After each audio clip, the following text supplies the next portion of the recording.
Hey crafty friends, this is Jenny from crafttestimonies.com, and today I'm pairing up with my friends at Fairfield World to talk to you about the difference between using microbeads and poly pellets in your sewing projects. Let's take a look.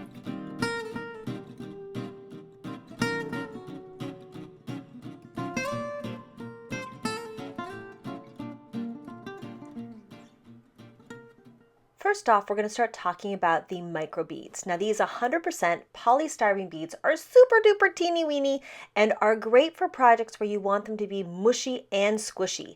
You can see they're very small, they are charged with static, but they're also exceedingly light. You're going to find out that they really only weigh about 1/4 of an ounce for a whole half a cup. These beads are highly suited for working with knits because that way you get that smushy gushy texture. Great for travel pillows, small stuffies, and things like that.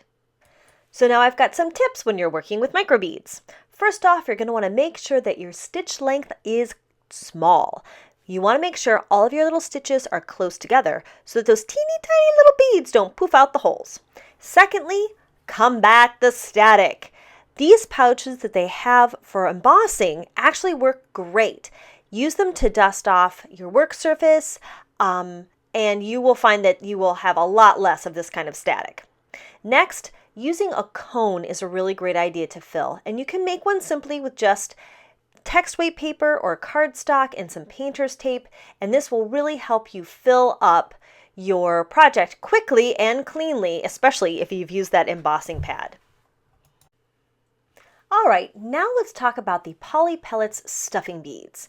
These are different. They're larger, they're kind of a clear plastic, and they're weighted. A half a cup of these actually weighs 2 1/4 ounces. So they've got a nice weight to them.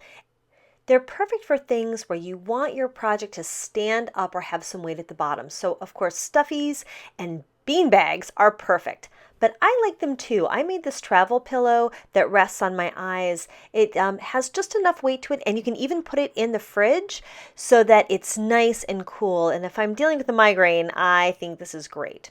So lastly, you can also use them as a noise maker.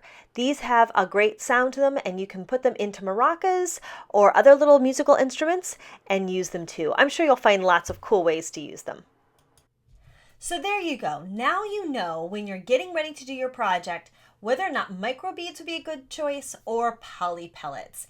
Either way, you've got a little bit of information so that you can be a more happy crafter. Thank you so much for watching. I hope you liked this video. If so, please like and/or subscribe. Also, a big thank you to Fairfield World for sponsoring this video today. If you're interested in some of the projects I mentioned, please visit the URLs down below in the description area and/or click on this little link over here and you'll be able to see the video on how I made the travel pillow and stress mask. So thank you so much for watching and have a crafty day.